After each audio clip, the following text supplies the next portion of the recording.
Pemirsa, kantor wilayah Bea Cukai Bali Nusra memusnahkan barang cukai ilegal senilai 3,13 miliar rupiah berupa rokok dan minuman yang mengandung etil alkohol atau MMA ilegal.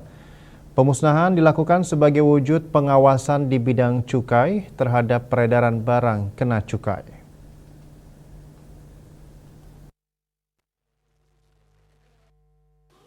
Barang ilegal yang dimusnahkan kali ini merupakan penindakan dalam kurun waktu Oktober 2024 hingga November 2025. Keseluruhan barang hasil penindakan di bidang cukai yang dimusnahkan berjumlah 1.470.424 batang hasil tembakau ilegal. Berbagai merek jenis sigaret putih mesin dan sigaret kretek mesin dan 4.962,95 liter minuman mengandung etil alkohol ilegal, berbagai merek jenis golongan A, B, dan juga C. Kakanwil Bea Cukai Bali Nusra, R. Fajar Doni mengatakan nilai barang yang dimusnahkan mencapai 3,13 miliar rupiah dengan perkiraan potensi nilai cukai tak tertagih sebesar 1,466 miliar. Barang kena cukai yang dimusnahkan ini merupakan bagian dari keseluruhan penindakan di bidang cukai yang dilaksanakan Kanwil DJBC Bali, NTB, dan NTT beserta 7 kantor pengawasan dan pelayanan bea cukai.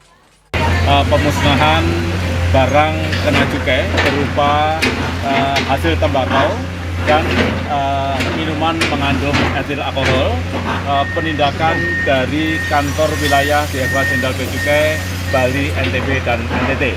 Seperti kita ketahui bersama, jumlah penindakannya sebenarnya 1.477 batang hasil tembakau dan kemudian 4.962,95 liter minuman mengandung etil alkohol. Semuanya ini dalam keadaan ilegal.